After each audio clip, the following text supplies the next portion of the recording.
I know you don't like Ruby life pools. A lot of us don't do either, but listen, I'm pretty sure there's a lot of things that you're not aware of, or some abilities that you can maybe dodge or interrupt or avoid, and some strategies that could probably help you out just have a better time in maybe completing a key that is Ruby Life Pools. So welcome to the Ruby Life Pools Mythic Plus guide, where you will learn all there is to know to get better at it and to ease it in, as they say. And listen, all of these videos, these Mythic Plus guides are made due to no small part with the support of our Patreons, because they don't really do that well. So if you ever wanted to become a Patreon and you like this type of guide series for Mythic Plus, then check the link in the description, see if there's something you like over there. You'll be supporting this type of content, and obviously the most wonderful guides that could ever be on the face of the YouTube planet. Alright, that was very corny and cringe and stuff, but that's our brand, okay? Thank you very much. Now let's get into it!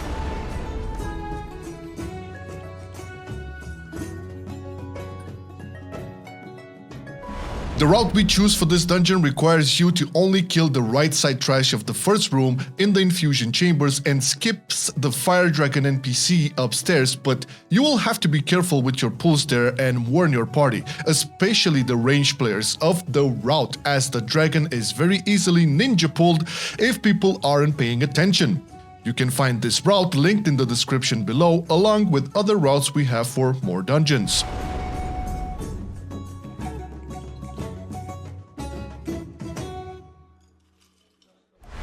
As you start the dungeon, the first mob you will encounter is a primal juggernaut, which casts an excavating blast, dropping a swirly, which deals damage and knocks back players who stand in it, and the crushing smash attack, dealing a chunk of damage to your tank. You can pull him into the next pack and cleave them down together, but be careful in bolstering weeks. The next pack is formed of a primal Terra Sentry and a Flash Frost Earthshaper. The Terra Sentries do Stone Missile, which spawns a swirly on the floor, dealing damage and knocking back players, and the Earthshapers have a Tectonic Slam cast, which does AoE damage to your entire party, so make sure to CC them out of casting it. Enter the main trash room before the first boss, where you will find more of the same types of mobs, but also Chill Weavers. These cast Ice Bolts, but more importantly, they cast Ice Shield on one of their allies, protecting them. The shield makes them absorb a lot of damage and gives them immunity to CC and interrupt effects, so these needs to be stopped. A simple interrupt will suffice, but if it goes through, DPS it down or purge it off of the trash mob it was cast on. Notice the eggs and the pools around the room. If you or the trash you pulled happen to step on them, you will spawn infused whelps, which cast Cold Claws on their targets, so make sure your party members don't reach 8 stacks of the primal chill debuff, or they will get frozen. The whelps can be stunned and cleave down quickly before any dispels are needed. If you go with this route, just clear the right side of the room and skip to the right side of this pool into the boss room. Just make sure you don't touch the eggs. You can pull the mini boss in there as well. Defiler Dragar has one important attack, Blazing Rush, where he targets a player and charges their way. Everyone can sidestep this attack, so make sure you're not in his way. We also recommend trying to bait him to charge into the wall so that melees can have a better uptime on it, but also to make sure you don't pull extra trash or whelps. He also has a Steel Barrage, a tank buster mechanic, so use a defensive.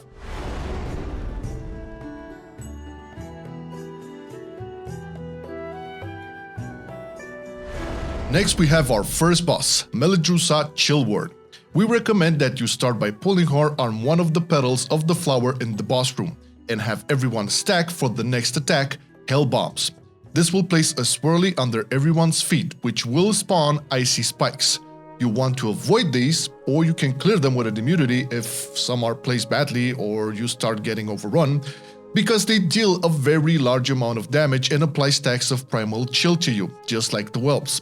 Make sure you stay stacked whenever hell bombs are about to drop and move petal by petal, or skip one if it's too crowded, and you will end up having a nice clean room. She also does Frigid Shard on the tank, so again, use a defensive! Her next important attack is Chill Storm. This will target a player and place a circle around them. At the end of the cast, this will drop a whirlwind trying to pull everyone inside. Try to place this whirlwind as far as you can and in a safe spot away from the icy spikes you spawned earlier. The further the group is, the better. The pull is stronger the closer you are. Warlocks can place gateways for quick escapes, and several classes can teleport, blink, or charge out of it. Priests can life grip, evokers can rescue, so on and so forth. Just use some speed. This also does constant AoE damage as long as it's up, and even more damage to any player within the circle. After 6 seconds, your party members will get pushed back instead of dragged towards the whirlwind, so again, make sure you're not too close to the icy spikes. Her next attack is Awaken Whelps. She will channel a beam at a clump of eggs around the room and hatch them. The whelps have the same attacks as the trash we discussed earlier, so make sure to stun them and cleave them down quickly before your tank gets frozen. However, you will need to continue DPSing the boss in order to move on with the phase. When the ads come, she casts a Frost Overload, inflicting frost damage to players every 2 seconds and giving herself an Ice Bulwark Shield which will prevent you from interrupting the Frost Overload. So you will need to break through the shield first in order to stop her cast. The best way to deal with this is to continue being stacked on the boss and not run around after whelps like headless chickens just cause you gots to be the first one to attack it and pad those big numbers. Mwah. It's simple, stay on the boss and let them whelps come to you. The tank can grab aggro much easier then, and you'll have a lot of nicely stacked targets to cleave on from your main target, the boss. Once the shield is down, you can interrupt her Frost Overload cast and move on with the fight.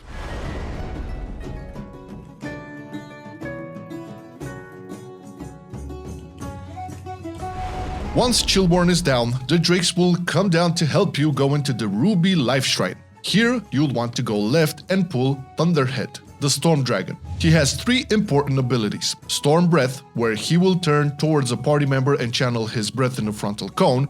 Dodge this. The second ability is Rolling Thunder, where he will place magic debuffs onto party members.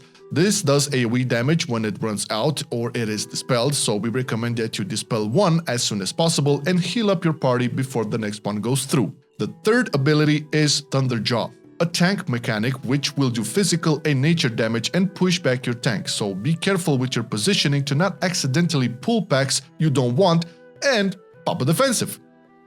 Your ranged players should also be careful with their positioning, especially during the breath, as sometimes lack of attention may cause your group to pull the channeling Primalist Shockcasters on the edge of the ring. You do not want to pull these bad boys, trust me.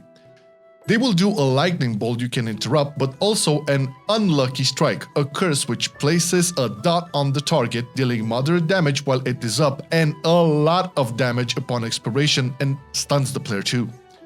Once the dragon is dead, move on to the next pack, which has a Blazebound Destroyer. There are 4 of these elementals around the ring you need to clear, and once all 4 are dead, the second boss becomes attackable. You can also see them on your minimap. The destroyers summon Scorchlings, the little fire elementals you had next to the dragon as well. Just cleave them down with the rest of the packs. An important attack the destroyers do is Living Bomb. This places a bomb on one of your party members which will explode after 6 seconds, dealing damage and pushing upwards anyone within the circle, including the Primalist Trash. So make sure to take this into melee and clip all the mobs with it for extra damage and interrupting their spellcasts. Melee should move out of this. The destroyers also do Inferno, an AoE damaging spell, so healers, make sure your party is topped off. When they are about to die, the destroyers cast Burnout, a somewhat long cast which will deal a lot of damage if you are still stuck in their fire circle. Once again, make sure to not accidentally pull the shockcasters on the side while trying to dodge this. Just keep moving forward towards the next pack. Primalist Cinderweavers have a Cinderbolt cast which you can interrupt, and that's pretty much all there is to know about them. The next type of mobs, Primalist Flame Dancers, are the mobs that you want to use that Living Bomb on the most, or simply rotate CCs to interrupt their casts. They do a Flame Dance, dealing damage every second for 6 seconds and exploding at the end for a large amount of AoE damage. These mobs also want to go down in a blaze of glory, dealing AoE damage and spawning fire swirlies all around which need to be dodged. These last for 8 seconds, after which the Flame Dancers will die. They generally cast this on very low health anyway. Once you are done with the packs, continue going around the Ruby Lifeshrine, trying to complete the circle. You will encounter more of the same packs, but you will also notice Flame Gullet, the Fire Dragon. We will not be pulling him for our route, and we will explain how to skip him easily, but we'll go through his abilities either way, just in case. He also has a Frontal Cone, Breath Attack, Fire Breath this time, obviously, since he's a Fire Dragon, which you got to dodge, of course. Fire Maw is a tank buster, so pop a defensive as it deals physical and fire damage, but it also leaves a dot for 10 seconds. Molten Blood is a stackable buff he gains when he reaches 50% health, and that's when the hard part begins. The stacks go up pretty fast and the damage is increased by 80% with each cast. The higher the stacks, the harder it is to stay alive, so pop your DPS cooldowns when Flame Gullet is at 50%, and your defensives the lower health he gets, especially in fortified weeks. Or, you know, just don't pull him. So when you get close to his patrol and resting area, make sure to pull the packs you want to kill out of his way, so he doesn't patrol above you either. His patrol area is near both packs with a destroyer, and his resting area is in between them. So pull the first pack up these stairs to the right. Just keep an eye out for his movements to not come your way and maybe surprise you if he's patrolling towards where you are. If the pack is down and he's still resting, wait him out, or go back around the other way and pull from there. Same story with the next pack. Pull it a bit out of his way and make sure the ranged players don't stay in his path.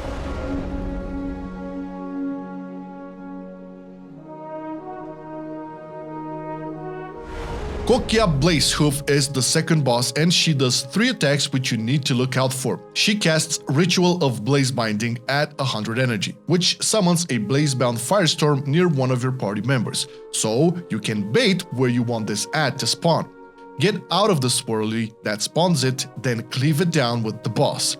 The ad will not move, so you need to bring the boss to it. The elemental will cast Inferno, which will do AoE damage and leave a dot on your party.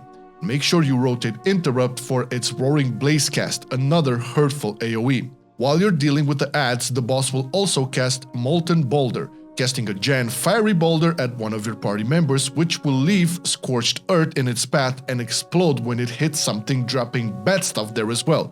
The explosion will also deal damage to nearby players. First of all, dodge this. It hurts, it will push you back, and it will stun you for 3 seconds. Secondly, bait these towards an area you're not going to use again.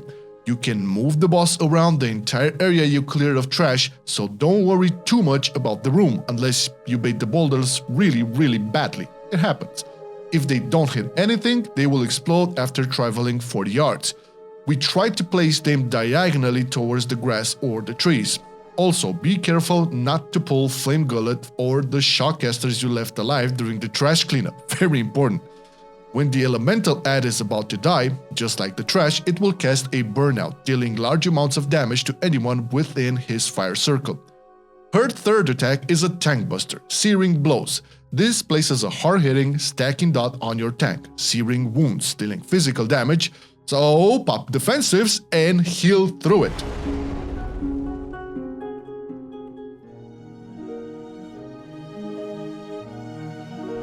After the second boss is dead, you can move on the last part of the dungeon, where you have to deal with the storm elementals. The trash in the first packs is composed of primal thunderclouds, small elementals which are shielded for 66% of their health, which will charge onto a player, and kamikaze with crackling detonation once their shield is down. You can either nuke through it or purge or mass dispel the shield, and make sure to dodge the swirly they kamikaze into. You can just stun them and kill them normally otherwise, but dodging is easy killing. Here you also encounter Storm Warriors, which have a Thunderclap attack, reducing haste and movement speed if you stand in it, and Tempest Channelers, which cast an interruptible Thunderbolt. They summon more Thunderclouds, and more importantly, they cast a Lightning Storm, a channel dealing party-wide damage that needs to be healed through. This is also a good cast to use defensives on. The Flame Channelers you also encounter here cast Flash Fire instead, which ignites a player, dealing damage to him and nearby players, and heals the Channeler for the damage dealt. Towards the last boss, you will just encounter more of the same trash mobs, but on the central pack right before the boss, you will also find a mini-boss, High Channeler Rivati, who is like a channeler but more badass. We prefer to use Bloodlust and CDs on this rather than the boss in Fortified Weeks. He casts a Shock Blast which deals nature damage and leaves a dot, and which you should interrupt. He also summons more thunderclouds just like the other channelers, and he does a Tempest Storm Shield, absorbing damage and consuming nearby barriers to increase his own. Basically, he steals the shields of the poor little thunderclouds. His Lightning Storm hits pretty hard, so pop defensive CDs and heal through it. We recommend clearing at least the boss side of the platform of thunderclouds so that you have more room to work with on the boss.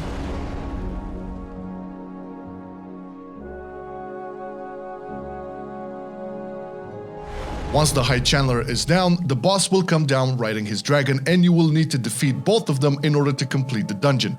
You will need to deal with their combined abilities until one of them dies, so you can either cleave them down together or choose to kill one of them first and deal with just the other. As you pull the boss, we recommend that you at least dot Kriaka, the dragon, or have your ranged players DPS him as much as possible while it's in the air at least. Your melees can deal with Urquhart Stormvein and have your tank move him to the 4 marked areas of the room depending where you are in the fight, starting with the far edge at the green marker. The first attack you need to deal with is Roaring Fire Breath from the dragon. It's a frontal attack, so just dodge it. If you don't, you will get an Inferno Core debuff. This is a stackable debuff which deals damage, and upon expiration it drops a pool of flaming embers nearby for each stack you had. The pools last for 45 seconds if not pushed off, and if stepped into, they will reapply the Inferno Core debuff on you. Listen, pretty much any fire damage in this fight will give you this debuff, so just dodge as many things as possible. Now about the fire puddles. As we mentioned, when the Inferno Core debuff expires, it drops fire pools on the floor. In the first few seconds of the fight, you should drop these at the green marker on the far edge of the platform. You should always drop the fire puddles in specific places in order to keep your area clean and easy to navigate. First, you want to drop the puddles on the green marker and then work counterclockwise to blue, red, and purple. There is a weak aura which will help you with the positioning of these puddles, and you can find it in the description below the video. The Inferno Core debuff is also applied by Flame Spit, another attack from the dragon which deals moderate damage. While the dragon is doing his fiery things, Stormvein will cast Storm Slam on your tank, dealing a large amount of physical and nature damage and increasing their nature damage taken by 100% for the next 30 seconds. This is a stackable debuff. Stormvein also does Interrupting Cloudburst, which will interrupt your spellcast and deal nature damage. Use Stormvein's Wind of Change spell to push the flaming embers off of the platform. If you don't want to use a weak aura for positioning, just remember they always go counterclockwise and start at the far edge. When one of the bosses reaches 50% health, phase 2 will begin. Stormvein will cut down the dragon and mount it, so you can more easily cleave them both down now. They will both continue to do their abilities, but now Flame Spit will hit all the players instead of just one. Keep placing the swirlies in the correct places to keep the platform clean, and dodge the frontals. We prefer killing off the dragon first so that we no longer have to deal with the breath and the fire and the puddles, and just deal with the cloudburst damage instead. But if your tank can't take the storm slams too well, you can try to nuke Stormvein down faster. Basically, you can do whatever your group prefers or needs. You made it through here? Now, see? Doesn't this make Ruby life pools much easier and, I don't know, maybe easier to understand and get through? I know everybody hates this dungeon, but I think with a little bit of knowledge and practice, everybody can have a completed key over here, alright? So if this was of any help, just let me know in the comments, or, I don't know, give it a like, maybe subscribe and enable those notifications.